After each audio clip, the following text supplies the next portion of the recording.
अस्सलाम वालेकुम students, welcome to हाजिर दिमाग। अगर आप लोगों को ये एक्सरसाइज बहुत मुश्किल लगती है तो इस वीडियो को स्किप मत करना। इस वीडियो को देखने के बाद बिल्कुल इजी हो जाएगी। और अगर आप 9th के बोर्ड्स में फुल मार्क्स चाहते हो तो इस चैनल को सब्सक्राइब करो और इसके साथ जुड़े रहो। तो अब हम अपने टॉपिक की तरफ आते हैं। आज हम अपनी एक्सरसाइज 1.2 के क्वेश्चन नंबर 1 को कंप्लीट सोल्व करेंगे, जो कि हमारी 9th क्लास की मैथ की न्यू बुक के चैप्टर 1 की एक्सरसाइज 1.2 है। तो क्वेश्चन नंबर 2 में क्या कह रहा है, सिंप्लीफाई द फॉलोइंग। तो सबसे पहले तो हम समझ लेते हैं कि सिंप्लीफाई का क्या मतलब होता है। हर क्वेश्चन में ये कह देता है कि सिंप्लीफाई करो। तो सिंप्लीफाई का मतलब होता है कि जो भी आपको गिवन नंबर दिया गया है, फॉलोइंग का मतलब होता है नीचे जो भी चीज आपको गिवन दी गई है, जो भी एक्सप्रेशन आपको गिवन दिया गया है, आपने उसको क्या करना है, आपने उसको सिंप्लीफाई करना है। अब ये सिंप्लीफाई किस तरह कर सकते हैं, आपने उसको उसकी सिंपलेस्ट फॉर्म में लिख देना है, या फिर आपने जितनी भी उसकी पॉसिबल कैलकुलेशंस है वो आपने कर देनी है, या फिर आपने उसके अंदर जो कि ब्रैकेट्स हैं, फ्रैक्शंस हैं या रूट्स हैं उसको खत्म कर देना है और आपने उसको उसकी सिंपलेस्ट फॉर्म में ले जाना है। इसको कहते हैं सिंप्लीफाइंग द फॉलोइंग। तो अब हम देखते हैं कि हमें क्वेश्चन नंबर 2 के पार्ट 1 में क्या गिवन दिया गया है। इसमें हमें 81/16 दिया गया है और इस टोटल के ऊपर, होल के ऊपर जो इसका एक्सपोनेंट है, उसकी जो पावर है वो -3/4 है। तो इसको सोल्व करने से पहले हम जरा सा इसका बैकग्राउंड देख लेते हैं। आपकी बुक में सबसे पहले बताया गया है कि रेडिकल एक्सप्रेशन क्या होते हैं। इसको हमने क्वेश्चन नंबर 1 में भी डिटेल में कर लिया था। यहाँ भी हम इसको देख लेते हैं कि ये रेडिकल एक्सप्रेशन क्या होता है। तो कोई भी चीज इस तरह लिखी हो जिसके अंदर आपको इस तरह का एक साइन नजर आ रहा हो और उस साइन के अंदर एक नंबर हो और उस साइन की एक वैल्यू भी हो साइड पे लिखी हुई, तो हम कहते हैं कि एक रेडिकल एक्सप्रेशन है। इसमें जो ये वाला साइन होता है, इस साइन को कहते हैं ये रेडिकल सिंबल है। यानी कि जो ये वाला साइन होता है, इस साइन को हम कहते हैं ये रेडिकल सिंबल है। और इसके अंदर कोई भी नंबर लिखा हो, उस नंबर को हम कहते हैं ये रेडिकेंट है। और जब भी ये इस तरह का साइन लिखा होगा तो इस साइन की कोई ना कोई इधर एक्सपोनेंट या इंडेक्स वैल्यू होती है, उसको हम कह देते हैं ये इसका इंडेक्स है। जैसे कि इधर गिवन केस में इस अंडर रूट की जो वैल्यू दी गई है वो 2 दी गई है, तो ये 2 क्या होगा, ये इसका इंडेक्स होगा। तो इस तरह कोई भी चीज लिखी हो तो हम इसको कह देते हैं रेडिकल एक्सप्रेशन में लिखा हुआ है। अब जैसा कि रेडिकल एक्सप्रेशन में लिखा हुआ है तो इसका एक एक्सपोनेंशियल एक्सप्रेशन भी होता है, तो हम इसको उसमें कैसे कन्वर्ट करेंगे। तो सबसे पहले तो आप देख लें कि जो भी चीज इस तरह लिखी होगी हम उसको कहते हैं रेडिकल एक्सप्रेशन है। और इसको जब ये साइन खत्म करके इसको पावर की फॉर्म में या एक्सपोनेंट की फॉर्म में लिखते हैं तो हम इसको कह देते हैं ये एक्सपोनेंशियल फॉर्म है। कोई भी चीज इस तरह लिखी हो, एक्स लिखा हो और एक्स के ऊपर इस तरह कोई भी नंबर लिखा हो, तो हम ये कहते हैं कि एक्स स्क्वेयर इसको कह देते हैं। इसका मतलब होता है कि x raise to the power 2। हम इसको ये नहीं बोलते कि एक्स की पावर 2 है, हम इसको बोलते हैं x raise to the power 2। तो ये जो ऊपर वाली चीज होती है ये उसका एक्सपोनेंट होता है और ये जो ये नीचे वाली चीज होती है ये बेस होती है। तो हमने देखा कि इस तरह कोई भी चीज लिखी हो तो हम उसको कहते हैं रेडिकल एक्सप्रेशन है। इस रेडिकल एक्सप्रेशन को अगर हम इस तरह लिख दें, इस फॉर्म में लिख दें, ये वाला साइन खत्म कर दें, तो हम इसको कहते हैं ये एक्सपोनेंशियल फॉर्म है। इसको कैसे पढ़ते हैं, ये जो अंदर वाली चीज होती है इसको हम कहते हैं ये बेस होती है। और ये जो इसके ऊपर ये जो पावर लिखी होती है, जो नंबर लिखा होता है, इसको हम कहते हैं ये एक्सपोनेंट है। तो हम नॉर्मल जुबान में तो पढ़ लेते हैं 7 की पावर 1/2, लेकिन इसको पढ़ने का सही तरीका यह है कि 7 रेस टू द पावर 1/2। अब यहाँ पर मैंने एक टेबल बनाया है जिससे आपको पता चल जाएगा कि रेडिकल सिंबल्स को एक्सपोनेंशियल फॉर्म्स में कैसे लिखते हैं। अगर तो खाली कोई भी एक वेरिएबल या कोई नंबर हो और उसके ऊपर खाली ये वाला साइन इस तरह डला हुआ हो और इसके ऊपर यहाँ पर कोई वैल्यू ना लिखी हो, तो इसका मतलब होता है कि इसकी वैल्यू 2 ही है।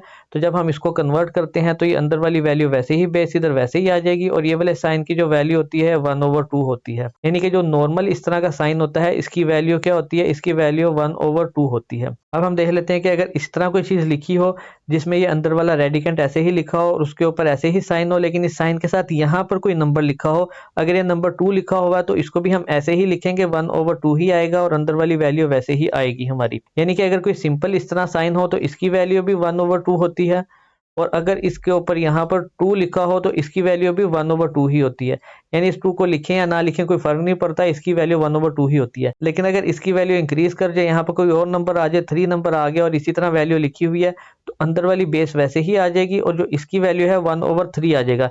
यानी ये जो पावर है ये 1 के अंदर चली जाएगी। इसी तरह अगर कोई नंबर इस तरह लिखा हो और इसकी पावर यहाँ पर या इसका इंडेक्स यहाँ पर 4 लिखा हो, तो हम इसको ऐसे ही लिखेंगे कि ये a वैसे ही आ जाएगा और जो ये वाली इसका एक्सपोनेंट है या इसकी जो इंडेक्स है ये 1/4 में इसकी एक्सपोनेंट में चला जाएगा। यानी अब आपको समझ आ गई होगी कि अगर इस तरह कोई भी नंबर लिखा हो या इस तरह कोई भी ये रूट लिखा हो और इस रूट के ऊपर यहाँ पर कोई भी वैल्यू लिखी हो, तो इसका मतलब होता है कि आपने जो उसके अंदर वाली चीज़ है, यहाँ फर्ज कर लें x है, तो ये x वैसे ही आ जाएगा और ये वाले साइन की जगह पर आपने यहाँ पर क्या लिखना है, 1 लिखना है और जो भी वैल्यू इधर लिखी होगी उसको आपने इधर जाके फ्रैक्शन के नीचे लिख देना है, 1/3 हो जाएगा।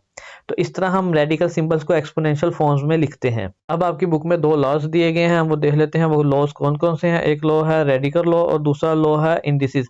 यानी कि 2 किस्म के कानून दिए गए हैं, 2 किस्म के आपको एक तरीका बताया गया है कि अगर तो रेडिकल्स हों तो उनको आप कैसे-कैसे सोल्व कर सकते हैं और इंडिसेस को आप कैसे-कैसे सोल्व कर सकते हैं। तो इनको हम वन बाय वन डिटेल में समझ लेते हैं कि अगर ये चीज़ हो तो हम इसको कैसे सोल्व करेंगे। सबसे पहले हम लॉज ऑफ रेडिकल्स देख लेते हैं। तो सबसे पहले लॉ क्या था, ये वाली वैल्यू किस तरह लिखी हुई थी, इसका क्या मतलब होता है, हम इधर देख लेते हैं। कोई भी 2 नंबर लिखे हों और उन 2 के ऊपर कंबाइन एक इस तरह का रूट डला हो, उस रूट की कोई वैल्यू हो, तो हम उसको अलग-अलग करके लिख सकते हैं।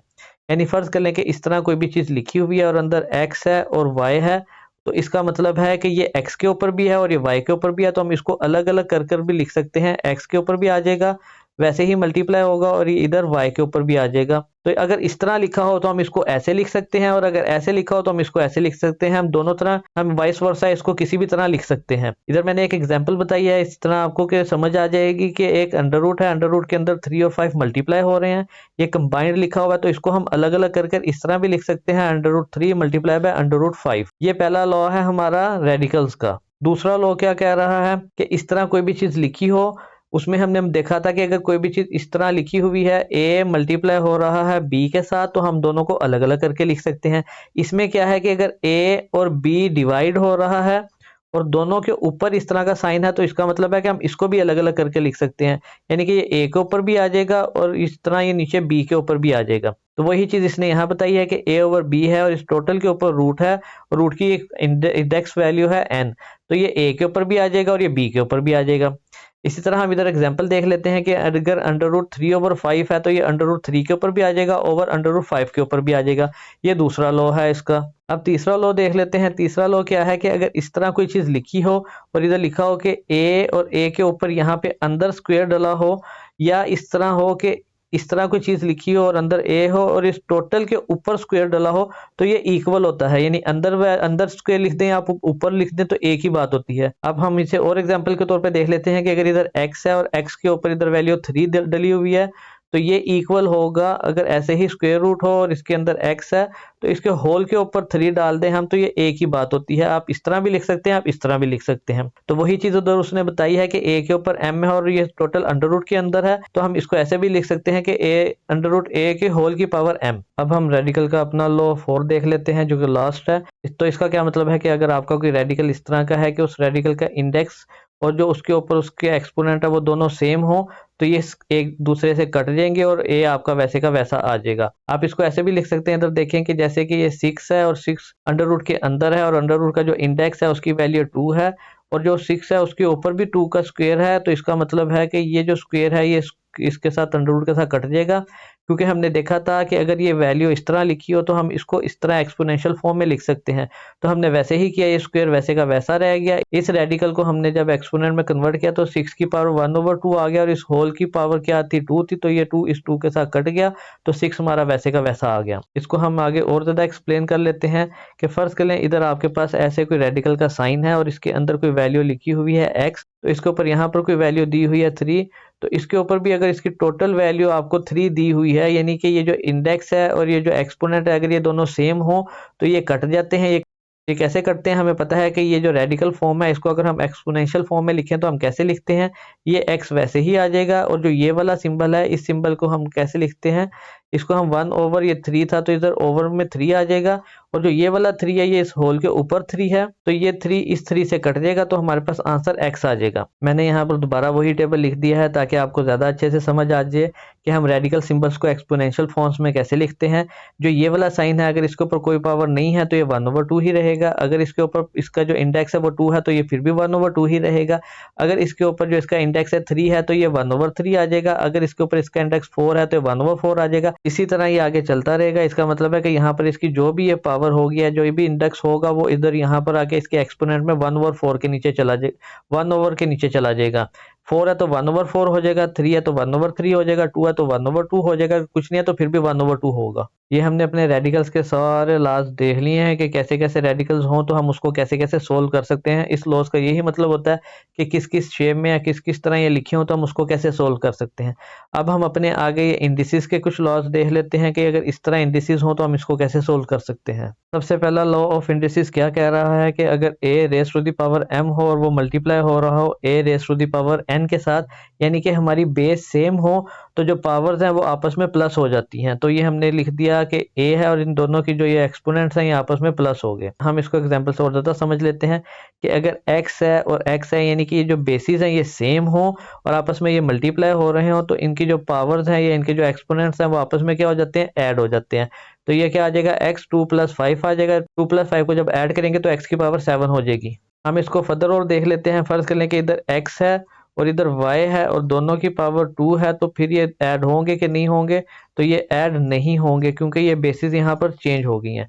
इसी तरह अगर यहाँ पर x है और फिर x है और फिर x है, यानी कि 3x आगे जितने मर्जी आते जाए तो इनकी पावर्स क्या होती जाएंगी, ऐड होती जाएंगी। अगर यहाँ पे 2 है, 2 है और 2 है, तो ये सब ऐड होके क्या हो जाएंगे, x की पावर 6 हो जाएगा। अब हम देखते हैं कि लॉ ऑफ इंडिसेस क्या कह रहा है। a raise to the power m raise to the power n, यानी कि a है उसके ऊपर जो उसकी पावर दी गई है वो m है और इस होल की पावर n दी गई है। तो जब भी पावर की पावर हो या पावर की पावर दी गई हो तो वो आपस में मल्टीप्लाई हो जाती हैं। तो a वैसे ही रहेगा और m और n आपस में क्या होंगे, मल्टीप्लाई हो जाएंगे। ये इधर मैंने आपको इधर एक एग्जांपल के तौर पे समझाया है कि अगर x है और x की पावर 2 है और इस होल की पावर जो है 4 दी गई है, तो ये 2 और 4 आपस में क्या होंगे, मल्टीप्लाई हो जाएंगे। तो x वैसे ही रहेगा, 2 multiply by 4 is equal to 8 आ जाएगा। एक बात आपने याद रखनी है कि जो एक्सपोनेंट है वो ऐड कब होंगे, जब उनकी बेसिस सेम होंगी, तो वो उनकी जो पावर्स हैं वो आपस में क्या हो जाएंगी, वो आपस में ऐड हो जाएंगी। x इज इक्वल टू 2+2 4 हो जाएगा।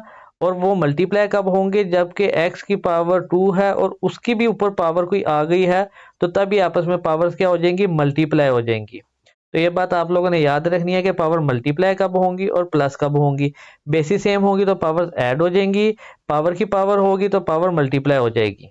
अब हम अपना तीसरा लॉ देख लेते हैं। इंडिसेस का क्या कह रहा है कि दो चीज़ें आपस में अगर मल्टीप्लाई हो रही हैं और उनके होल के ऊपर एक पावर है, तो वो पावर इसके ऊपर भी होगी और वो पावर इसके ऊपर भी होगी। हम इसको इंडिविजुअली ऐसे लिख सकते हैं, जैसे कि इधर x मल्टीप्लाई बाय y है और इन टोटल दोनों के ऊपर जो पावर है वो 3 है, तो इसका मतलब होता है कि ये 3 x के ऊपर भी है और ये 3 y के ऊपर भी है। अब हम अपना इंडिसेस का लॉ नंबर 4 देख लेते हैं। वो कैसे लिखेंगे कि कोई भी चीज़ अगर डिवाइड हो रही है, a डिवाइडेड बाय b है और इस होल की पावर n है, तो इसका मतलब है कि ये n इसके ऊपर भी है और ये n इसके ऊपर भी है। हम इसको इधर एग्जांपल के तौर पे देख लेते हैं कि अगर a ओवर b है और इस होल की पावर 2 है, तो इसका मतलब है कि a के ऊपर भी 2 है और b के ऊपर भी 2 है। अब हम अपना इंडिसेस का लॉ नंबर 5 देख लेते हैं। इसमें क्या कह रहा है कि अगर a है और a की पावर m है और ये डिवाइड हो रहा है a raise to the power n के साथ, तो हम इसे लिखेंगे कि a raise to the power m minus n। यानी कि इधर हम देख लेते हैं कि एग्जाम्पल के तौर पे हम समझ लेते हैं कि x की पावर 5 है और इधर x raise to the power 2 है, तो हम इसको कैसे लिखेंगे कि x raise to the power 5 minus 2, तो 5 में से 2 माइनस होगा तो इधर आ जाएगा 3। इसको हम समझ लेते हैं कि ये कैसे माइनस हुआ। आपने बस एक चीज़ याद रखनी है कि अगर इधर a है और a की पावर 2 दी गई है या कोई भी पावर दी गई है, तो जब हम इसका रेसिप्रोकल लेते हैं तो ये पावर माइनस हो जाती है, ये पावर माइनस में चली जाएगी नीचे, ये इस तरह लिखी जाती है।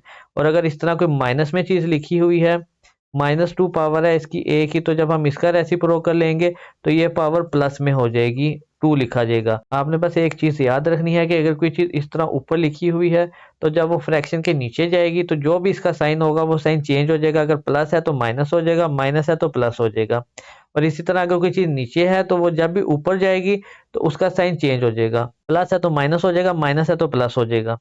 तो इस केस में यही हो रहा है। तो इस केस में यही हो रहा है कि हमारे पास इधर a की पावर m थी और इधर a की पावर n है, तो हम इसको कैसे लिखेंगे कि a की पावर m वैसे ही रहा, जो नीचे वाली पावर थी a की पावर n, ये जो a की पावर n है, इसको जब हम इधर ऊपर लेके जाएंगे तो क्या होगा, ये आ जाएगा a की पावर m और ये आ जाएगा a की पावर -n। अभी मैंने आपको बताया कि कोई भी चीज़ नीचे से ऊपर जाएगी तो उसका साइन चेंज हो जाएगा। तो नीचे इसका साइन प्लस था, ऊपर जाके माइनस में हो गया। अब हमने पहला लॉ इसका देखा था कि बेसिस सेम हो तो पावर्स आपस में क्या हो जाती हैं, ऐड हो जाती हैं। तो बेसिस सेम है तो ऐड होंगी, तो ये क्या आ जाएगा, a की पावर m माइनस एन आ जाएगा। तो ये इसी तरह लिखा हुआ है। अब इसका आखिरी लॉ देख लेते हैं कि a की पावर 0 या a raise to the power 0 हो तो वो किसके इक्वल होता है, 1 के इक्वल होता है।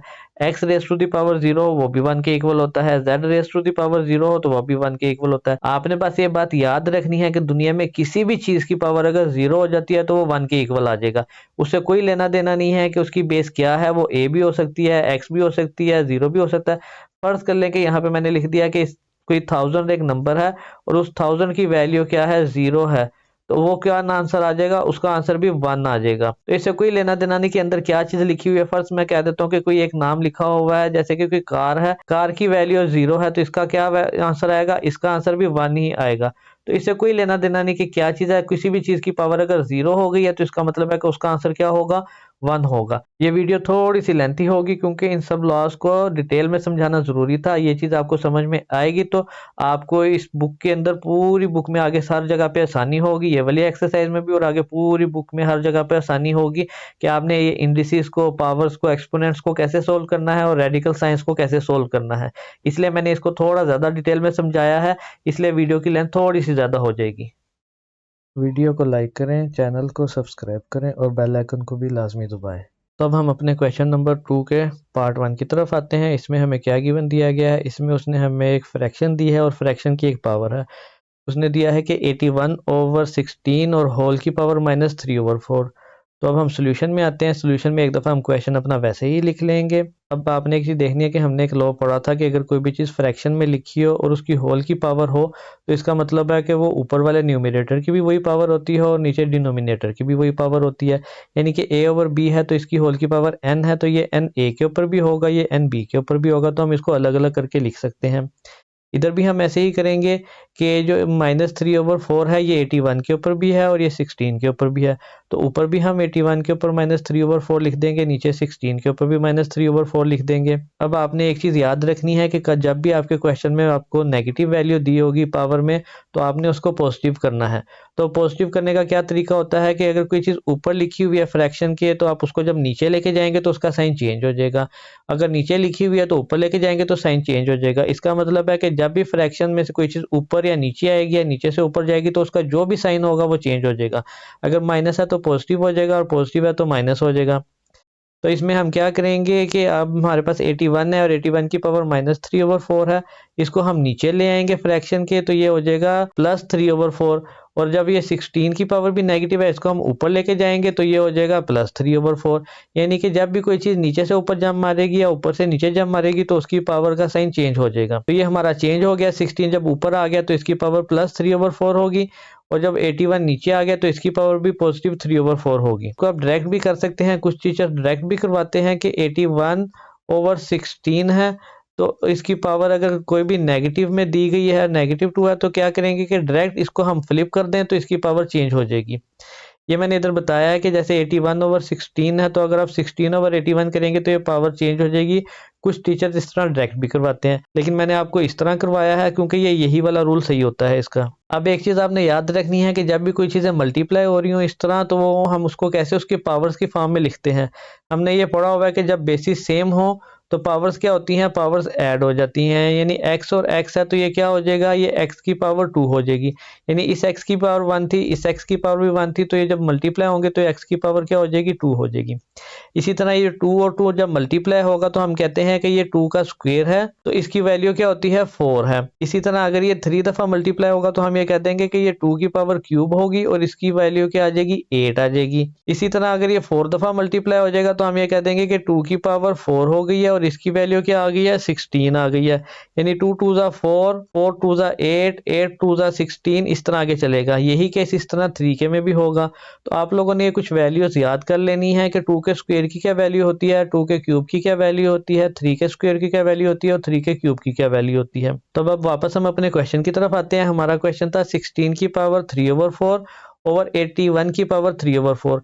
अब हम 16 को भी फैक्टर्स में कन्वर्ट कर देंगे और 81 को भी फैक्टर्स में कन्वर्ट कर देंगे। तो पहले हम 16 को देखते हैं। 16 को जब फैक्टर्स में कन्वर्ट करेंगे तो ऐसे करेंगे कि 2 8 ज़ा 16, 2 4 ज़ा 8, 2 2 ज़ा 4, 2 1 ज़ा 2। तो 16 के जो फैक्टर्स हैं वो ये 16 के फैक्टर्स बन गए। हमने लिख दिया कि ये 16 जो है इसके फैक्टर्स होते हैं इस तरह, और अभी हमने पढ़ा था कि अगर ये इस तरह 4 दफ़ा मल्टीप्लाई हो रहा हो तो हम इसको पावर की शक्ल में इस तरह लिखते हैं कि 2 की पावर 4। इसी तरह 18 के जब हम फैक्टर्स बनाएंगे तो ये 2 के टेबल पे नहीं जाता, ये 3 के टेबल पे जाएगा। तो 3 27 ज़ा 81, 3 9 ज़ा 27, 3 3 ज़ा 9, 3 1 ज़ा 3। तो 81 को भी हमने इस तरह 3 के फैक्टर्स में लिख दिया, और जब इसको भी हम पावर की शक्ल में लिखेंगे तो ये 3 की पावर 4 हो जाएगी। तो अब हमने अपने क्वेश्चन में क्या करना है कि 16 की जगह पे 2 की पावर 4 लिख देनी है और 81 की जगह पे 3 की पावर 4 लिख देनी है। ये हमने 16 की जगह पे 2 की पावर 4 लिख दी, ये 3/4 वैसे का वैसा बाहर मल्टीप्लाई हो गया। इसी तरह 81 की जगह पे 3 की पावर 4 लिख दी, 3/4 वैसे ही मल्टीप्लाई हो रहा है। अब हमने एक और अपना लॉ देखा था कि पावर की पावर क्या होती है, मल्टीप्लाई होती है। अगर a की पावर 2 हो और इसकी होल की पावर 3 हो तो ये क्या होगा, ये 2 3 के साथ मल्टीप्लाई हो जाएगा और आंसर आएगा a की पावर 6। तो यही हम इधर करेंगे कि 2 की पावर 4 है और इस होल की पावर 3/4 है, नीचे भी 3 की पावर 4 है और इस होल की पावर 3/4 है। तो यहाँ पे हम यही काम करेंगे कि पावर की पावर क्या होती है, मल्टीप्लाई होती है। तो ये 4 3/4 के साथ मल्टीप्लाई हो जाएगा।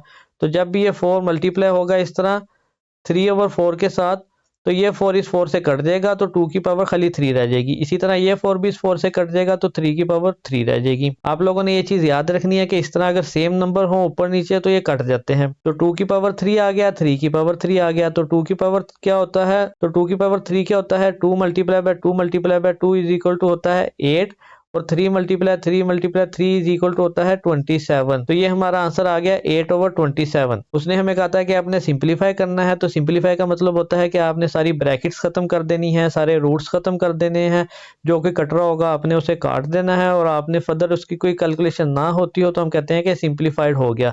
तो ये हमारा क्वेश्चन बिल्कुल सिंपलीफाइड हो गया, ये हमारा आंसर आ गया। अब हम अपने क्वेश्चन नंबर 2 के अगले पार्ट की तरफ आते हैं। इसमें क्या कह रहा है, इसमें उसने हमें एक पहले फ्रैक्शन दी है, उस फ्रैक्शन की पावर -2 है, उसके बाद डिवाइड का साइन है, उसके बाद फिर एक फ्रैक्शन है, उस फ्रैक्शन की फिर होल की पावर +3 है, उसके बाद फिर एक मल्टीप्लाई का साइन है, और उसके बाद एक और फ्रैक्शन दी गई है जिसके ऊपर कोई पावर नहीं है।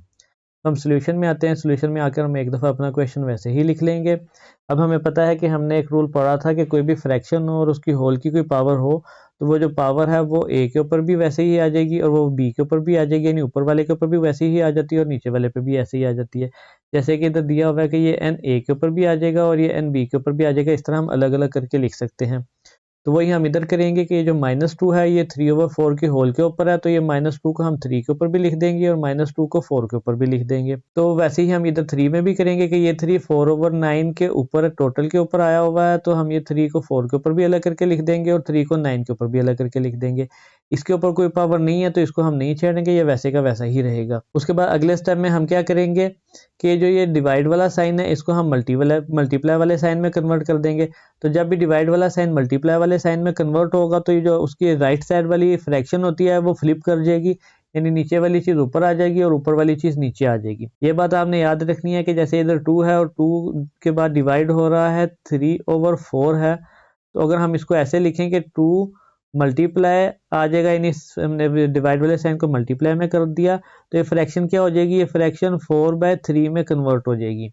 तो इसका मतलब है कि जब भी डिवाइड वाला साइन मल्टीप्लाई वाले साइन में कन्वर्ट होगा तो जो उसके राइट साइड वाली फ्रैक्शन है वो क्या होगी, वो फ्लिप कर जाएगी। इस केस में आपने एक बात याद रखनी है कि जब ये डिवाइड वाला साइन मल्टीप्लाई वाले साइन में कन्वर्ट होता है और वो फ्रैक्शन फ्लिप करती है तो उसके साइंस में फर्क नहीं आता, यानी कि उसकी जो पावर्स के साइन है वो वैसे ही रहते हैं। लेकिन अगर नॉर्मल फ्रैक्शन में ऊपर वाली चीज नीचे आएगी और नीचे वाली चीज ऊपर जाएगी तो उनके साइन चेंज हो जाते हैं, जैसे हमने पिछले पार्ट में भी देख लिया था। तो इसमें हमने क्या किया है कि ये डिवाइड वाले साइन को मल्टीप्लाई वाले साइन में कन्वर्ट कर दिया, ये 4 नीचे आ गया और 9 ऊपर आ गया। तो अब अगले स्टेप में हम क्या करेंगे कि जो नेगेटिव पावर होती है इसको हम पॉजिटिव करने की कोशिश करते हैं। तो उसका करने का आसान तरीका क्या है कि ये 3 को इधर हम नीचे ले आएंगे तो ये पावर प्लस हो जाएगी, और ये 4 को हम ऊपर ले जाएंगे तो ये पावर प्लस हो जाएगी। तो ये 3/4 की जगह 4/3 हो गया और इनकी पावर्स आप नेगेटिव की जगह पॉजिटिव हो गई।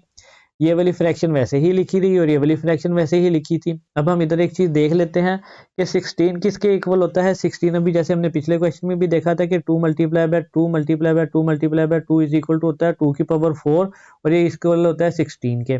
इसी तरह जो 27 है वो क्या होता है कि 3 मल्टीप्लाई बाय 3 मल्टीप्लाई बाय 3 यानी 3 के क्यूब के इक्वल 27 होता है। इसी तरह 9 जो है वो 3 के स्क्वायर के इक्वल होता है और 4 जो है वो 2 के स्क्वायर के इक्वल होता है। ये मैंने आपको कहा था वैल्यूज याद कर लेनी है ताकि हमारा टाइम बचे और हम क्वेश्चन को जल्दी जल्दी सोल्व कर सकें। तो इधर जो जो वैल्यूज दी गई हैं, जो 4 है, इस 4 की जगह पे हम 2 का स्क्वायर लिख देंगे, 9 की जगह पे हम 3 का स्क्वायर लिख देंगे, 16 की जगह पे हम 2 की पावर 4 लिख देंगे। इधर 3 वैसे ही रहेगा, 4 वैसे ही रहेगा और इधर 27 की जगह पे हम 3 की पावर 3 लिख देंगे। तो ये हमने लिख दिया। 4 की जगह पे हमने 2 का स्क्वायर लिख दिया, ये जो ये वाला स्क्वायर था ऊपर ये वैसे का वैसा ही रहा।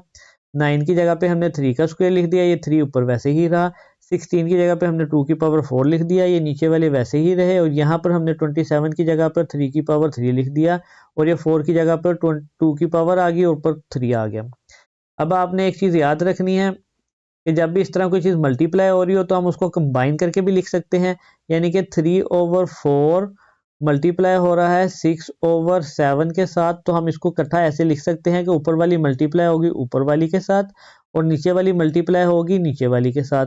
हम इसको एक ही फ्रैक्शन में लिख सकते हैं। तो वही इधर हमने अपने अभी इधर केस में किया है कि ये वाला नॉर्मल अलग अलग करके लिखा था, इसको हमने कंबाइन करके एक ही फ्रैक्शन में लिख दिया। ऊपर वाले सारे ऊपर मल्टीप्लाई हो रहे हैं और नीचे वाले सारे नीचे मल्टीप्लाई हो रहे हैं। अब हमें पता है कि हमने एक और अपना लॉ पढ़ा था कि पावर की पावर क्या होती है, मल्टीप्लाई हो जाती है, यानी कि ए की पावर m है और इस होल की पावर अगर कोई n है तो वो क्या होगा, m और n आपस में मल्टीप्लाई हो जाएंगे। तो वही इधर हम करेंगे कि 2 की पावर 2 है और इस होल की पावर 2 है तो ये आपस में क्या होंगे, मल्टीप्लाई हो जाएंगे। तो ये मल्टीप्लाई होके क्या आ जाएगा, 2 की पावर 4 आ जाएगा। वैसे ही इधर होगा कि 3 की पावर 2 है और इसकी पावर 3 है तो ये 2 और 3 मल्टीप्लाई होंगे तो ये हमने 3 की पावर 6 इधर वैसे ही लिख दिया। ये 2 की पावर 4 वैसे ही आ जाएगा और नीचे भी वैसे 3 की पावर 2 है तो ये वैसे ही आ जाएगा और ये 2 के स्क्वायर की पावर 3 है तो इधर आ जाएगा 2 की पावर 6 आ जाएगा क्योंकि 3 2 जा 6 हो जाता है और ये 3 की पावर 3 वैसे ही आ जाएगा। तो इधर हमने अब ऐसे किया कि जो बेसिस सेम थी उनको साथ एक तरफ लिख दिया और जो अकेली टर्म थी उसको साइड पे लिख दिया। इधर भी हमने जो बेसिस सेम थी साथ लिख दिया और अकेली टर्म को साइड पे लिख दिया। अब हमें पता है कि ये 2 है और ये 2 है, यानी ये दोनों बेसिस सेम है। तो ये भी हमने लॉ पढ़ा था अपना कि जब बेसिस सेम हो तो पावर्स क्या होती हैं, ऐड हो जाती हैं। तो वही हम इधर करेंगे कि 2 और 2 सेम है तो 4 और 4 ऐड हो जाएगा। इधर भी 3 और 3 सेम है तो 3 और 2 ऐड हो जाएगा। तो ये 3 की पावर 6 और 2 की पावर 6 अलग हैं तो ये अलग अलग यहीं पे रहेंगे। अभी जब ये ऐड हो गया तो 2 की पावर आ गया 4 + 4 = 8 आ गया और 3 की पावर 2 + 3 = 5 आ गया। ये मैं एक एक स्टेप में इसलिए इतना डिटेल में समझाता हूँ ताकि जो बच्चे थोड़े से मैथ में वीक हैं उनको समझ लग जाए और वो कंफ्यूज ना हो इन चीज़ों में। तो इधर हम देखेंगे कि 2 की पावर 8 है और इधर 2 की पावर 6। तो हम क्या करते हैं कि जहाँ पर बड़ी पावर होगी उधर छोटी पावर को उसकी तरफ ले जाएंगे। तो इधर 2 की पावर 8 ऊपर है तो नीचे 2 की पावर 6 है तो ये 2 की पावर 6 नीचे से ऊपर चली जाएगी। तो जब ये ऊपर जाएगी तो ये माइनस हो जाएगी। इधर भी 3 की पावर 6 है और इधर 3 की पावर 5 है तो ये वाली पावर बड़ी है, ये वाला नंबर बड़ा है तो हम ये 3 को भी हम ऊपर लेके जाएंगे तो ये भी माइनस हो जाएगा। तो 2 की पावर 8 वैसे ही रहा, जब ये 2 की पावर 6 ऊपर आया तो 2 की पावर 6 माइनस में कन्वर्ट हो गया। ये 3 की पावर 6 वैसे ही था और जब 3 की पावर 5 ऊपर आया तो ये भी माइनस में कन्वर्ट हो गया। अभी हमें पता है कि बेसिस सेम है, जब फिर बेसिस सेम हो तो पावर्स क्या होती हैं, ऐड हो जाती हैं। तो ये पावर्स ऐड होगी, ये भी बेसिस सेम है तो ये पावर्स क्या होगी, ऐड होगी। तो ऐड होने के बाद क्या होगा कि 8 + -6 है तो ये माइनस हो जाएगा तो 8 - 6 क्या हो जाएगा, 2 आ जाएगा। इधर 6 - 5 क्या होगा, 1 आ जाएगा। तो 2 की पावर 2 क्या होता है, 4 होता है और 3 की पावर 1 क्या होता है, 3 होता है। तो 4 3 के साथ मल्टीप्लाई होगा तो 12 आ जाएगा। यही हमारा फाइनल आंसर आ गया। अब हम अपने क्वेश्चन नंबर 2 के पार्ट 3 की तरफ आते हैं। इसमें क्या कह रहा है, इसमें उसने हमें कोई डेसिमल नंबर दिया है और डेसिमल नंबर की पावर -1/3 है। हम सोल्यूशन में आएंगे, एक दफ़ा क्वेश्चन वैसे ही लिख देंगे। अब हमें पता है कि इस डेसिमल नंबर को हमने फ्रैक्शन में कन्वर्ट करना है, तो हम कैसे करेंगे कि हमें पता है छोटी क्लासेस में हमने पढ़ा हुआ है कि जहाँ पर डेसिमल पॉइंट होता है, फ़र्ज़ करें 0.02 है, तो इसको अगर हमने फ्रैक्शन में कन्वर्ट करना है तो क्या होगा, जहाँ पर डेसिमल पॉइंट होता है उसको हम ख़त्म करके उसके नीचे 1 लगा देते हैं और उसके आगे जितने डिजिट्स होते हैं उतने हम नीचे 0 लगा देते हैं। तो इस केस में हम क्या करेंगे कि जो डेसिमल पॉइंट है इसको हमने ख़त्म कर दिया, इसके नीचे 1 लगा दिया और इसके आगे 1 2 3 डिजिट्स हैं तो हम इधर 3 0 लगा देंगे। तो इसका मतलब है कि 27 डिवाइड होगा 1000 से। तो ये हमने 27 डिवाइडेड बाय 1000 लिख दिया। अगर ये जो लेफ्ट साइड पे जीरोज होते हैं इसकी कोई वैल्यू नहीं होती तो हम इसको नहीं लगाते। तो ये हमारी इक्वेशन आ गई 27/1000 और इस होल की पावर -1/3। तो भी हमने पिछले क्वेश्चन में पढ़ा है कि इस तरह कोई फ्रैक्शन और उसकी होल की पावर हो तो वो पावर ऊपर वाले के ऊपर भी आ जाएगी और नीचे वाले के ऊपर भी आ जाएगी। तो लॉ में वही बात कह रहा है कि a/b है और ये होल की फ्रैक्शन है तो ये n ऊपर भी आ जाएगा और नीचे भी आ जाएगा। तो वही हम इधर करेंगे कि -1/3 जो है ये 27 के ऊपर भी आ जाएगा और यही -1/3 ये 1000 के ऊपर भी आ जाएगा। तो इनको जब हमने अलग अलग करके ऊपर और नीचे लिख दिया। अब मैंने आपको कहा था कि जब भी पावर नेगेटिव होगी तो आपने इसको पॉजिटिव करना है। तो पॉजिटिव करने का आसान तरीका है कि 27 नीचे आ जाएगा और जो 1000 है ये ऊपर चला जाएगा। तो 1000 ऊपर गया तो पावर पॉजिटिव होगी और 27 नीचे है तो पावर पॉजिटिव होगी। अब हम 27 के फैक्टर्स बनाएंगे और 1000 के, ये हमने 1000 के फैक्टर्स बना दिए और ये 27 के फैक्टर्स बना दिए। इसको छोटा करने के लिए, इजी करने के लिए आसान तरीका ये होता है कि आप इसके फैक्टर्स बना लें। 27 के जब फैक्टर बनाए तो वो आ गया 3 9 ज़ा 27, 3 3 ज़ा 9, 3 1 ज़ा 3।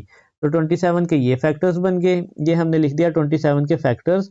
और हमें पता है कि 3 3 दफ़ा मल्टीप्लाई होगा तो ये 3 का क्यूब हो जाता है। तो यानी 27 3 के क्यूब के इक्वल होता है। इसी तरह हमने 1000 के जब फैक्टर्स बनाए तो ये 1000 के फैक्टर्स आ गए। ये 1000 के फैक्टर्स को हमने इधर लिख दिया। अब हमें पता है कि इसमें जो 2 है ये भी 3 दफ़ा मल्टीप्लाई हो रहा है, तो हम इसकी जगह पे लिख सकते हैं 2 की पावर क्यूब। और ये जो 5 है ये भी 3 दफ़ा मल्टीप्लाई हो रहा है, तो हम इसकी जगह पे लिख सकते हैं कि 5 की पावर क्यूब। तो ये हमने 2 की पावर क्यूब और 5 की पावर क्यूब लिख दिया। ये 1000 के इक्वल होता है। तो अपने क्वेश्चन में 1000 की जगह पे हम ये वाली टर्म लिख देंगे और 27 की जगह पे हम ये वाली टर्म लिख देंगे। तो ये हमने 1000 की जगह पे 2 की पावर 3 और 5 की पावर 3 लिख दिया। ये 1/3 वैसे ही रहा। नीचे 27 की जगह पे 3 की पावर 3 लिख दिया। अब हमने ये भी लॉ पढ़ा था अपना कि ए और बी अगर मल्टीप्लाई हो रहे हैं और उनके होल के ऊपर कोई एक पावर हो तो वो ए के ऊपर भी आ जाएगी और वो बी के ऊपर भी आ जाएगी। तो इसी तरह 1/3 जो है ये 2 के ऊपर भी आ जाएगा और 1/3 जो है ये 5 के ऊपर भी आ जाएगा। तो ये हमने 1/3 2 के ऊपर भी लिख दिया, 1/3 5 के ऊपर भी लिख दिया। और ये जो नीचे ये 3 था ये इस 3 से कट जाएगा। अभी मैंने आपको पिछले क्वेश्चन में समझाया था कि जो ऊपर वाली वैल्यू पावर होती है वो नीचे वाली पावर के साथ कट जाती है अगर दोनों सेम हो। इसमें भी वही होगा कि ये 3 इस 3 के साथ कट जाएगा और ये 3 इस 3 के साथ कट जाएगा। ये इस तरह करता है कि हमने पढ़ा था कि a की पावर अगर n है और उसकी होल की पावर अगर m है तो हमें पता था कि पावर की पावर क्या होती है, मल्टीप्लाई हो जाती है। तो ये आ जाएगा a की पावर n इंटू m। तो ये इसी तरह अगर हम इस क्वेश्चन को देखें तो ये था कि 3 मल्टीप्लाई हो रहा था 1/3 के साथ। तो जब पावर की पावर मल्टीप्लाई होगी तो ये 3 इस 3 से कट जाएगा। तो इसलिए सारे कट के तो हमारी फॉर्म इसमें आ गई कि 2 की पावर 1 आ गई और 5 की पावर 1 आ गई। 5 2 ज़ा 10 होता है और 3 नीचे का वैसा आ गया। तो 10/3 हमारा सिंपलेस्ट आंसर आ गया। वीडियो को लाइक करें, चैनल को सब्सक्राइब करें और बेल आइकन को भी लाजमी दबाएं। तो अब हम अपने क्वेश्चन नंबर 2 के पार्ट 4 की तरफ आते हैं। इसमें बहुत बड़ी एक वैल्यू दी गई है। ये देखने में तो बहुत मुश्किल लग रहा है, अक्सर स्टूडेंट देखते साथ ही घबरा जाते हैं। तो आप लोगों ने घबराना नहीं है, ये बहुत ही आसान है। इसको हम कैसे करेंगे, अभी मैंने आपको एक चीज़ समझाई थी पिछले क्वेश्चंस में कि जो ये वाले साइन होता है इसको हम रेडिकल साइन कहते हैं और इसके ऊपर कोई भी इधर कोई वैल्यू होती है तो हम उसको कहते हैं उसकी इंडेक्स वैल्यू है। तो इसको जब हम इस तरह पावर की फॉर्म में लिखते हैं यानी 1/2 की फॉर्म में लिखते हैं तो हम ये कहते हैं इसकी एक्सपोनेंशियल फॉर्म है। ये देख लें, ये वाला हमने पहले टेबल देखा था। तो अगर ये a हो और इसके ऊपर ये रेडिकल सिंबल हो तो इसको हम 1/2 लिखते हैं। अगर इधर 2 भी आ जाए तो इसकी पावर 1/2 ही रहती है। अगर इधर 3 आ जाएगा तो 1/3 हो जाएगा, इधर 4 आ जाएगा तो 1/4 हो जाएगा। यानी जो भी इधर पावर लिखी होगी हमने उसको 1/, उसकी फॉर्म में लिख देना है। तो इस हमारे गिवन क्वेश्चन में देखें कि इधर ये अंडर रूट दिया हुआ है इतना बड़ा और उसकी पावर इधर कितनी दी गई है, 7 दी गई है। तो अंदर जो भी वैल्यूज हमने वैसे ही लिख दी। तो जब हम इसको और एक्सपोनेंशियल फॉर्म में लिखेंगे तो ये क्या आ जाएगा, 1/7 आ जाएगा। बस ये इतनी सी बात थी जिसकी वजह से आप लोग घबरा रहे थे। अब हमें पता है कि ये जो पावर होती है यहाँ पर ये क्या होती है कि ये ऊपर भी मल्टीप्लाई होगी सबके साथ और ये नीचे भी मल्टीप्लाई होगी। क्योंकि हमने ये रूल देखे हुए हैं अपने कि अगर n मल्टीप्लाई हो रहा है a b के साथ तो n a के ऊपर भी आएगा और n b के ऊपर भी आएगा। इसी तरह ये जो 1/7 है ये इसके ऊपर भी आएगा, ये इसके ऊपर भी आएगा, ये इसके ऊपर भी आएगा। और दूसरा लॉ हमने देखा था कि अगर a/b हो और इसके ऊपर n हो तो n ऊपर वाले के ऊपर भी आता है, नीचे वाले के ऊपर भी आता है। तो इसी तरह ये जो 1/7 है ये ऊपर वाले सब के ऊपर भी आएगा और ये नीचे वाले सब के ऊपर भी आएगा। तो जब ये हमने अंदर मल्टीप्लाई की पावर सबके साथ, x की पावर कितनी थी, 14 थी, 14 की होल की पावर आ जाएगी 1/7 आ जाएगी। इसी तरह y की पावर 21 थी, उसके ऊपर पावर 1/7 आ गई। इसी तरह z की पावर 25 थी, इसकी होल की पावर ऊपर 1/7 आ गई। नीचे भी वैसे ही मल्टीप्लाई होगा कि y की पावर 14 था, होल की पावर 1/7 आ गया। z की पावर 7 था, इसकी होल की पावर 1/7 आ गया। अब मैंने आपको पीछे समझाया था अभी कि अगर ये जो पावर्स हैं ये आपस में पावर की पावर क्या होती है, मल्टीप्लाई होती है। तो जब पावर की पावर मल्टीप्लाई होगी तो ये 7 इस 14 के साथ कट जाएगा तो इधर 2 आ जाएगा। 7 1 7, 7 2 14, 7 1 7, 7 3 21, 7 1 7, 7 5 35। तो ये 2 1 के साथ मल्टीप्लाई होगा तो x की पावर 2 आ जाएगी। इधर 3 1 के साथ मल्टीप्लाई होगा तो y की पावर 3 आ जाएगी, इधर 5 1 के साथ मल्टीप्लाई होगा तो 5 1 5 z की पावर 5 आ गई। इसी तरह ये नीचे होगा कि 7 1 7 7 2 14 आ जाएगा और 7 7 के साथ कट जाएगा तो 2 1 2 आ जाएगा, y की पावर 2 आ जाएगी और z की पावर 1 आ जाएगी। अभी हमने पीछे केस में पढ़ लिया था कि जिधर बड़ी पावर होगी उधर ही हम छोटी पावर को अपनी को ले जाएंगे। तो इधर x था, इधर नीचे तो कोई x था नहीं, तो इसको हम कुछ नहीं करेंगे, ये वैसे ही रहेगा। अब इधर ऊपर देखते हैं कि ऊपर y की पावर 3 है और इधर नीचे y की पावर 2 है। तो y की पावर 3 बड़ी होती है, तो y की पावर 2 को हम इधर से ऊपर ले जाएंगे, तो जब ऊपर जाएगी तो ये माइनस हो जाएगी, तो ये ऊपर हमने जाके माइनस कर दी। इसी तरह z की पावर 5 है और z की पावर 1 है, तो z की पावर 5 बड़ी है तो ये ऊपर ही रहेगी, z की पावर नीचे से जब ऊपर जाएगी 1 तो ये इधर जाके माइनस हो जाएगी। अब हमें पता है कि जो सेम बेसिस हैं वो ऐड हो जाती हैं, तो ये सेम बेस है तो ये ऐड हो जाएंगी। तो जब y और y सेम बेस ऐड होगी तो 3 -2 आ जाएगा, यानी कि ये ऐसे होगा कि 3 प्लस ऐड होगा तो पावर उसकी माइनस में है तो ये इस तरह आ जाएगा। तो जब प्लस माइनस होगा तो ये ऐसे आता है कि प्लस माइनस माइनस हो जाता है, तो 3 -2 आ जाएगा। तो ये हमने ऐसे लिख दिया y की पावर 3 -2, x वैसे ही रहा। इसी तरह z होगा तो z भी जब प्लस माइनस होगा तो माइनस हो जाएगा, तो z की पावर 5 -1 आ जाएगी। तो आ गया x की पावर 2 वैसे ही आ गया, y की पावर 3 -2 1 आ गया, z की पावर 5 -1 4 आ गया। तो ये हमारी इक्वेशन बन गई x की पावर 2 y की पावर 1 z की पावर 4। हम 1 नहीं लिखते तो हम इसे ऐसे ही लिखेंगे, x की पावर 2 y वैसे ही आ जाएगा और z वैसे ही आ जाएगा। इसको हम अल्फाबेटिकली ऑर्डर में लिखते हैं, x पहले आता है, y बाद में आता है और z उसके बाद आता है। तो अब हम अपने क्वेश्चन नंबर 2 के पार्ट 5 की तरफ आते हैं। इसमें एक बहुत बड़ी फ्रैक्शन लिखी हुई है, तो अब हम देखते हैं कि इसको कैसे सोल्व करेंगे। सॉल्यूशन में एक दफ़ा हम वैसे ही क्वेश्चन लिख लेंगे। अब ये जो डॉट्स डले हुए हैं, इन डॉट्स का मतलब होता है कि ये मल्टीप्लाई का साइन है, यानी कोई भी चीज़ इस तरह लिखी हुई है 5.x, तो इसका मतलब ये होता है कि ये 5x के साथ मल्टीप्लाई हो रहा है। हम इसको ऐसे भी लिख सकते हैं 5 मल्टीप्लाई बाय x, तो हम इसको ऐसे भी लिख सकते हैं या हम डायरेक्ट इसको 5x के साथ ऐसे भी लिख सकते हैं। तो अब सबसे पहले स्टेप में हम क्या करेंगे कि जहाँ जहाँ पे डॉट्स है इसको हम क्रॉस के साइन के साथ यानी मल्टीप्लाई के साइन के साथ लिख देंगे।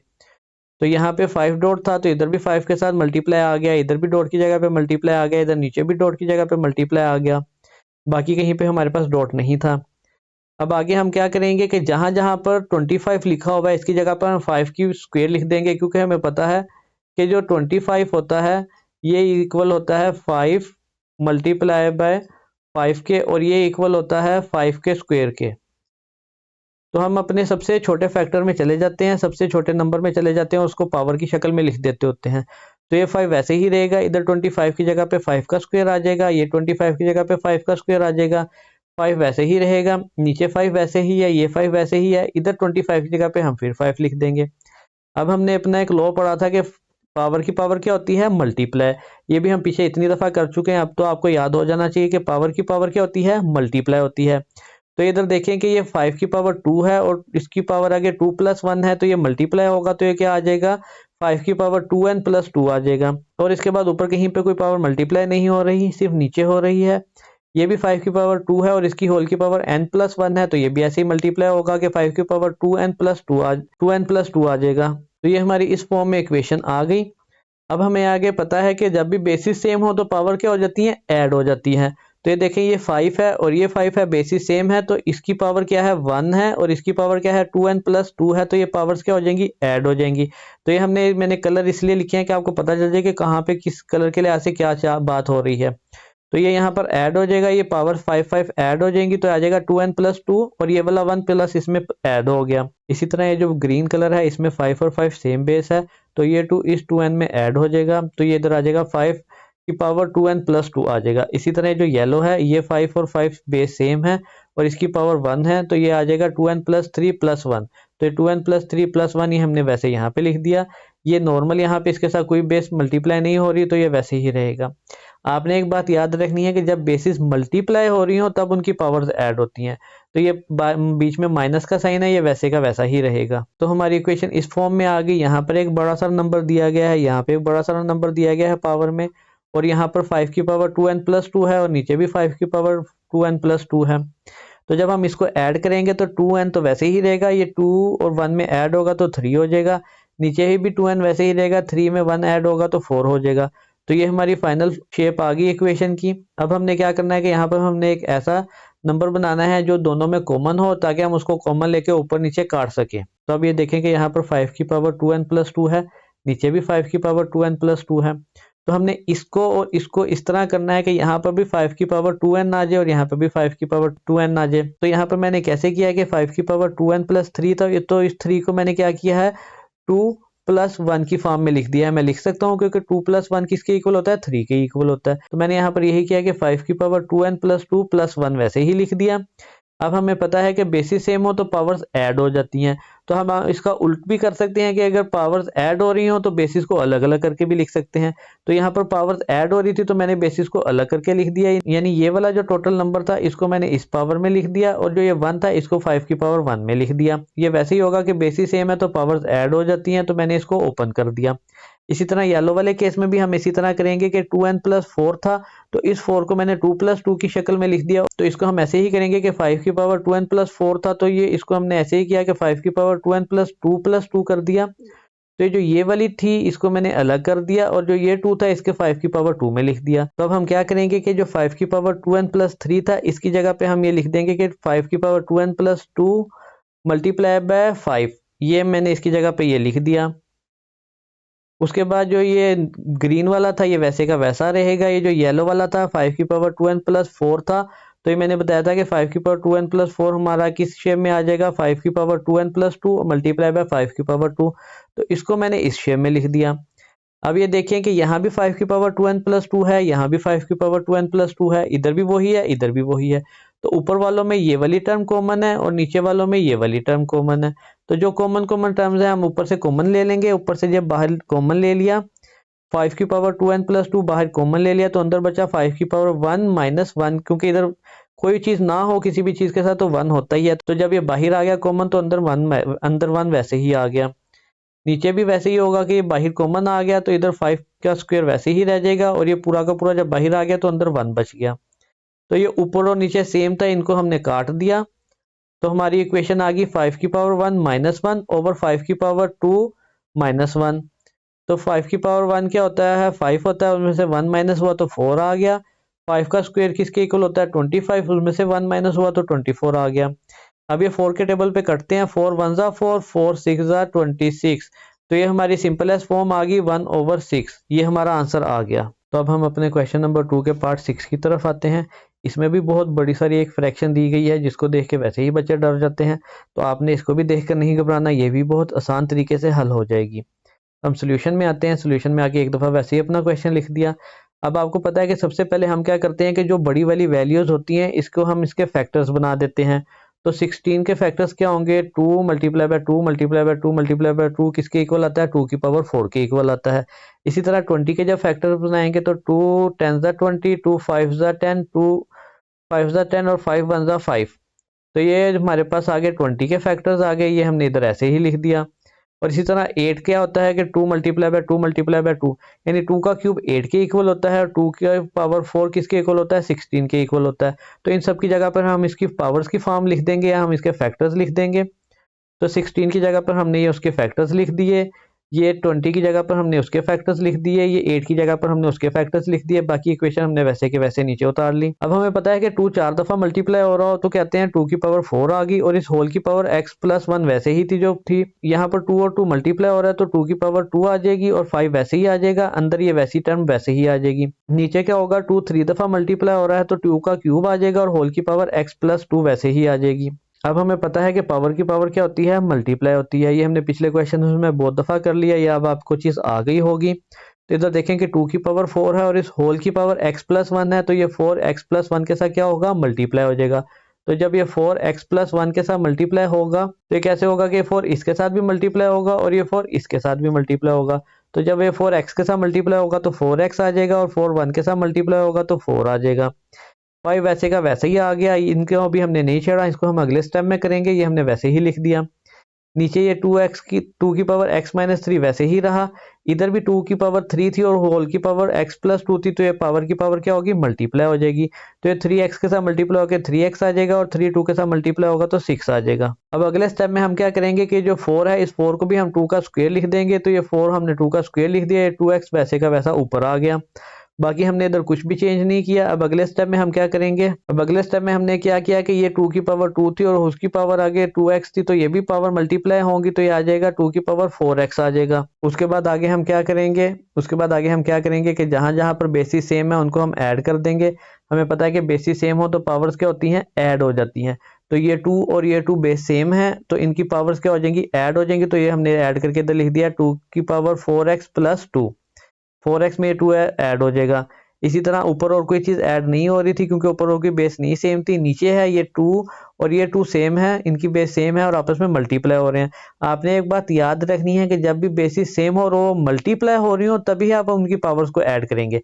तो आप इस 2 को इनके साथ ऐड नहीं कर सकते क्योंकि बी में प्लस का साइन आ गया होगा। तो ये 2 और ये 2 आपस में क्या हो रहे हैं, मल्टीप्लाई हो रहे हैं और इनकी बेसिस सेम है तो इनकी पावर क्या हो जाएंगी, प्लस हो जाएंगी। तो जब इनकी पावर्स प्लस होंगी तो क्या आ जाएगा, 3x प्लस 6 में x माइनस 3 ऐड हो जाएगा। फिर 3x प्लस 6 में x माइनस 3 ऐड हो गया।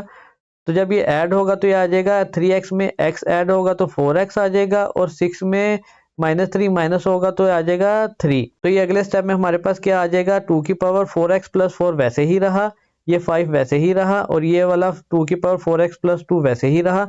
इधर हमने जब प्लस माइनस किया तो हमारे पास आ गया 2 की पावर 4x प्लस 3। ये हमारी इक्वेशन इस शेप में आ गई। अब यहाँ पर हम वही स्टेप करेंगे जो हमने पिछले क्वेश्चन में किया था जहाँ पर हमने ऊपर और नीचे सेम टर्म्स बनाई थी।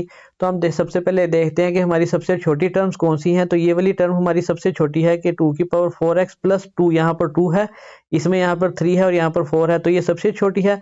तो हम इस 4 को तोड़ देंगे और इसको तोड़ के ऐसे लिखेंगे कि ये लिख दिया 2 की पावर 4x प्लस 2 प्लस 2, यानी हमने 2 की पावर 2 बनाना है, जो बाकी बच जाएगा उसको हमने अलग कर देना है। इधर भी हमने 2 की पावर 2x लिख देना है, 3 के साथ हमने 2 कर देना है, जो बाकी बच जाएगा उसको हमने अलग इधर लिख देना है, जैसे कि ये हमने इधर अलग कर दिया। तो ये आ जाएगा 2 की power 2x plus 2 multiply by 2 की पावर 2। तो ये वही बात होगी जो हमने पहले किया था कि अगर कोई भी a की पावर प्लस हो रही हो तो हम उसको अलग भी लिख सकते हैं, या बेसिस सेम हो तो हम उनको प्लस करके भी लिख सकते हैं। तो ये हमने उसका उलट कर दिया यहाँ पर। तो ये हमने क्या किया कि हमने इसको तोड़ दिया। तो ये हमारी जो ये ऊपर वाली टर्म थी ये इस टर्म में कन्वर्ट होगी। 2 की पावर 4x प्लस 4 किस में आ गया, 2 की पावर 4x प्लस 2, और ये जो 4 था ये प्लस 2 की पावर 2 में कन्वर्ट हो गया। अगर हम इनको दोबारा ऐड करें तो ये इसी शेप में वापस आ जाती हैं। ये वैसे ही रहा और ये नीचे वाली थी इसको हमने 2 की पावर 4x प्लस 2 लिख दिया और साथ 2 की पावर 1 लिख दिया, जैसे ये हमने इधर कन्वर्ट किया है। इसको अगर हम दोबारा सोल्व करें तो ये वैसे ही आ जाता है। अब ऊपर देखें कि ये और ये टर्म सेम है तो ये बाहर कॉमन आ जाएगी। जब ये बाहर कॉमन आ जाएगी तो अंदर क्या बचेगा, 2 की पावर 2 बचेगा, प्लस 5 वैसे ही रहेगा और नीचे कोई चीज़ कॉमन नहीं आ रही तो ये वैसे की वैसी है। अब ये वाली पूरी टर्म इस पूरी टर्म से कट जाएगी तो हमारे पास क्या आ जाएगा, 2 की पावर 2 प्लस 5 ऊपर बच गया और नीचे 2 की पावर 1 था तो हमने खाली 2 वैसे ही लिख दिया, क्योंकि किसी भी चीज़ की पावर 1 हो तो वो वही चीज़ होती है। तो 2 की पावर 2 कितना होता है, 4 होता है। 4 में प्लस 5 किया तो 9 आ गया और नीचे 2 वैसे ही रहा, तो 9/2 ये हमारा सिंपलेस्ट फॉर्म में आ गया आंसर। तब हम अपने क्वेश्चन नंबर 2 के पार्ट 7 की तरफ आते हैं। इसमें क्या कह रहा है, इसमें उसने एक नंबर दिया है हमें पहले और उसकी पावर -2/3 है और आगे डिवाइड किससे हो रहा है, 9 से, और 9 की पावर -3/2 है। हम सोल्यूशन में आएंगे, क्वेश्चन वैसे ही पहले एक दफ़ा लिख देंगे। उसके बाद हम क्या करेंगे, हमें पता है कि जब ये पावर माइनस में होगी तो हम उसको क्या करेंगे, प्लस में कन्वर्ट करेंगे। तो प्लस में कन्वर्ट करने का क्या तरीका है कि हम उसको फ्रैक्शन के नीचे ले जाते हैं। ये बात अभी पहले हमने समझ ली थी। जैसे कि यहाँ पर a है और a की पावर -2 है, तो अब हमने इसको प्लस करना है। तो हम कैसे करेंगे, तो हम इसको लिखेंगे 1/a की पावर +2। और इसी तरह अगर ऊपर प्लस है तो नीचे जाके माइनस हो जाएगा, यानी a की पावर अगर 2 होगी तो इसको अगर हम नीचे फ्रैक्शन में लेके जाएंगे तो वो a की पावर क्या हो जाएगी, -2 हो जाएगी। यानी कोई भी चीज़ फ्रैक्शन के नीचे है तो वो ऊपर जाएगी तो साइन चेंज हो जाएगा, और कोई भी चीज़ ऊपर है तो वो नीचे जाएगी तो साइन चेंज हो जाएगा। तो ये क्या है कि इनके नीचे 1 है, जिसके नीचे कुछ नहीं होता उसके नीचे 1 होता है। तो जब ये 64 नीचे जाएगा तो क्या हो जाएगा, ये पावर हमारी प्लस हो जाएगी। ये भी 9 जब नीचे जाएगा तो पावर हमारी क्या हो जाएगी, प्लस हो जाएगी। तो 1 ऊपर आ गया, ये वाली पावर नीचे आ गई, तो 64 की पावर 2/3 प्लस हो गया, डिवाइड का साइन वैसे ही रहा। 1 ऊपर चला गया, 9 नीचे आ गया, तो 9 की पावर भी क्या होगी, प्लस हो गई। अब हमें पता है कि जब ये डिवीजन वाला साइन मल्टीप्लाई वाले साइन में कन्वर्ट होता है तो ये पूरी की पूरी जो हमारी फ्रैक्शन है ये फ्लिप कर जाती है। तो ये फिर ऊपर 9 ऊपर आ गया, 9 की पावर 3/2 ऊपर आ गया, 1 नीचे आ गया। ये भी पिछले क्वेश्चन में हमने समझ लिया था कि जब भी हम ये अपने डिवाइड वाले साइन को मल्टीप्लाई वाले साइन में चेंज करते हैं तो जो उसके राइट साइड वाली फ्रैक्शन होती है वो क्या करती है, वो फ्लिप कर जाती है, यानी कि a ओवर b है तो वो क्या हो जाएगा, वो b ओवर a की फॉर्म में कन्वर्ट हो जाएगी। अब क्या करेंगे, अब हम इनके फैक्टर्स बना लेंगे। 64 के फैक्टर्स इधर मैंने बना लिए हैं। 2 32 ज़ा 64, 2 16 ज़ा 32, 2 8 ज़ा 16, 2 4 ज़ा 8, 2 4 ज़ा 2 2 ज़ा 4, 2 1 ज़ा 2। तो ये हमारे सारे फैक्टर्स आ गए इसके। ये मैंने इधर 64 के फैक्टर्स लिख दिए। 2 को 6 दफ़ा मल्टीप्लाई करें तो 64 होता है, तो मैंने इधर 2 की पावर 6 लिख दी। इसी तरह मैंने इधर 9 के फैक्टर्स बना दिए। 3 मल्टीप्लाई बाय 3 किसके इक्वल होता है, 3 के स्क्वायर के, और वो क्या होता है, 9 होता है। तो बस इनकी वैल्यूज की जगह पर मैं इनके फैक्टर्स लिख देता हूँ। ये 9 की जगह पर मैंने लिख दिया 3 का स्क्वायर, और 64 की जगह पर मैंने लिख दिया 2 की पावर 6, और ये होल की पावर्स वैसे की वैसी ही रही। अब हमने पढ़ा था कि पावर की पावर क्या होती है, मल्टीप्लाई होती है, और जब भी मल्टीप्लाई होगी तो ये कट जाएगी आपस में। तो ये ऐसे मल्टीप्लाई हो रही है तो 2 इस 2 के साथ कट जाएगा, और ये 3 1 ज़ा 3, 3 2 ज़ा 6 होता है, और ये 2 2 ज़ा कितना हो जाएगा, 4। तो ये कैसे होगा, ये 3 1 ज़ा 3, 3 2 ज़ा 6 हो जाएगा, और ये 2 इस 2 के साथ मल्टीप्लाई होगा तो ये 4 आ जाएगा। तो ऊपर 3 की पावर 3 आ गई, नीचे 2 की पावर 4 आ गई, तो 3 की पावर 3 क्या होता है, 27 होता है। यानी 3 3 दफ़ा मल्टीप्लाई होगा, 3 मल्टीप्लाई बाय 3 मल्टीप्लाई बाय 3, तो 3 3 ज़ा 9, 9 3 ज़ा 27। इसी तरह ये 2 जो है 4 दफ़ा मल्टीप्लाई होगा, तो 2 की पावर 4 किसके इक्वल आ जाएगी, 16 के इक्वल आ जाएगी। तो ये हमने अपने जो गिवन क्वेश्चन दिया था उसको हमने सिंपलेस्ट फॉर्म में लिख दिया। अब हम देखते हैं अपने क्वेश्चन नंबर 2 के पार्ट 8 की तरफ। इसमें क्या गिवन दिया गया है, इसमें भी हमें 3 दिया गया है, 3 की पावर n है, मल्टीप्लाई बाय 9 की पावर n प्लस 1 है, और नीचे 3 की पावर n माइनस 1 है, मल्टीप्लाई हो रहा है 9 की पावर n माइनस 1 के साथ। यानी एक फ्रैक्शन दी गई है, उसमें ऊपर न्यूमिनेटर में कुछ मल्टीप्लाई हो रहा है, डिनोमिनेटर में कुछ मल्टीप्लाई हो रहा है। आपने जब ये इस तरह के क्वेश्चंस आपके पास आए तो आपको पहले समझ आ जानी चाहिए कि इधर 3 है तो इसका मतलब है कि जो 9 है इसको भी हमने कुछ ना कुछ कन्वर्ट करके 3 की शेप में लेके जाना है, ताकि वो चीज़ें सेम हो सके, उनकी बेसिस सेम हो सके। तो जो भी बड़ी वैल्यू होती है उसके हम फैक्टर्स बनाते हैं, और तो जो भी बड़ी वैल्यू होती है उसके हम फैक्टर्स बना देते हैं, वो खुद ही हमारी छोटी वैल्यू की तरह आ जाता है और उसकी बेस सेम हो जाती है। तो इधर हम सबसे पहले क्या करेंगे, सोल्यूशन में हमने अपना क्वेश्चन वैसे ही लिखा, 9 के हमने फैक्टर्स बना दिए। तो हमें पता है कि 9 के फैक्टर्स क्या होते हैं, 3 मल्टीप्लाई बाय 3 होता है, और वो किसके इक्वल होता है, 3 के स्क्वायर के इक्वल होता है। तो 9 की जगह पे हमने 3 का स्क्वायर लिख दिया, इधर भी नीचे 9 की जगह पे 3 का स्क्वायर लिख दिया। अब हमें पता है कि पावर की पावर क्या होती है, मल्टीप्लाई होती है। तो ये 2 मल्टीप्लाई जब होगा n प्लस 1 के साथ तो आ जाएगा 2n प्लस 2। तो ये हमने लिख दिया 3 की पावर 2n प्लस 2 लिख दिया। इधर नीचे भी इसी तरह होगा, जब 2 मल्टीप्लाई होगा n माइनस 1 के साथ तो ये आ जाएगा 3 की पावर 2n माइनस 2। तो अब हमें पता है कि बेसिस सेम हो तो पावर्स क्या होती हैं, ऐड हो जाती हैं। तो इधर भी 3 है, इधर भी 3 है, इन दोनों की बेसिस सेम है और बीच में मल्टीप्लाई का साइन है, तो ये n इस 2n प्लस 2 में ऐड हो जाएगा। तो ये 3 वैसे ही आ गया, और ये जब n ऐड हुआ 2n प्लस 2 में तो आ गया 2n प्लस 2 प्लस n, ये वैसे ही आ गया। तो ये n इसमें ऐड होगा तो ये आ जाएगा 3n प्लस 2। और नीचे हमारे पास क्या है कि ये वाली बेसिस सेम है, तो ये क्या होगा कि n माइनस 1 इसमें ऐड हो जाएगा 2n माइनस 2 में। तो इधर देखें कि 2n माइनस 2 में जब n माइनस 1 ऐड होगा तो क्या होगा कि 2n माइनस 2 वैसे ही रहा, ये ब्रैकेट ओपन हुई तो n माइनस 1 वैसे ही रहा, तो n में n ऐड होगा और माइनस 1 में माइनस 2 ऐड होगा, तो ये आ जाएगा 3n माइनस 3 आ जाएगा। तो नीचे आ गया 3 की पावर 3n माइनस 3, ये नीचे वाले वैसे आ गए और ऊपर वाली टर्म वैसे ही आ गई। तो हमने एक और लॉ पढ़ा था कि अगर ऊपर और नीचे बेसिस सेम हो तो ऊपर वाली पावर में से नीचे वाली पावर क्या हो जाती है, माइनस हो जाती है। तो वही होगा कि इधर 3 और 3 सेम थे, तो ऊपर वाली पावर में से नीचे वाली पावर क्या होगी, माइनस हो जाएगी। तो ये हमने लिख दिया 3 वैसे ही लिख दिया, ये ऊपर वाली पावर में से नीचे वाली पावर क्या हो रही है, माइनस। तो इनको मैं इधर एक्सप्लेन करता हूँ कि ये कैसे मैंने सोल्व किया है। 3n प्लस 2 था, इसमें माइनस हो रहा था 3n माइनस 3, तो ये माइनस ब्रैकेट के बाहर है। जब ये माइनस की वजह से ब्रैकेट ओपन होगी तो अंदर सारे साइन चेंज हो जाते हैं, ये हमने छोटी क्लासेस में पढ़ लिया हुआ है। 3n वैसे ही रहेगा, 2 वैसे ही रहेगा, ये माइनस की वजह से ये 3n भी माइनस हो जाएगा, और इस माइनस की वजह से ये जो 3n है ये प्लस हो जाएगा। यानी माइनस क्या करता है, अंदर साइन चेंज कर देता है। तो ये साइन चेंज हो गए तो हमारी इक्वेशन इस फॉर्म में आ गई। अब जो हमारा वेरिएबल है वो इस वेरिएबल के साथ कट जाएगा, क्योंकि पॉजिटिव 3n था, ये नेगेटिव 3n था, ये कट गया। तो ये 2 प्लस 3 क्या हो जाएगा, 5 हो जाएगा। तो ये हमारे पास 3 की पावर 5 आ गया। तो 3 की पावर 5 का क्या मतलब है कि 3 5 दफ़ा मल्टीप्लाई हो रहा है। तो ये हमारे पास सिंपलेस्ट फॉर्म में फाइनल आंसर आ गया।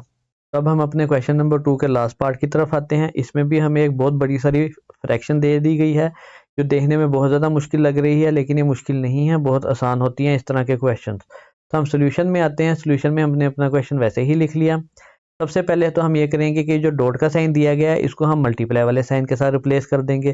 तो यहाँ पर हमने डॉट के साइन को मल्टीप्लाई वाले साइन में रिप्लेस कर दिया। उसके बाद हम देखेंगे कि यहाँ पर कोई चीज़ बड़ी है जिसके हम फैक्टर्स बना सकते हैं। तो इसमें कोई भी चीज़ बड़ी इतनी नहीं है, कोई बड़ा डिजिट ऐसा नहीं है, कोई बड़ी रकम या वैल्यू ऐसी नहीं है जिसके हम फैक्टर्स बना सकें। तो उसके बाद हम देखेंगे कि ऊपर न्यूमरेटर में कोई चीज़ ऐसी है जिनकी बेसिस ऐड हो रही हो, तो ये बेसिस ऐड नहीं हो रही।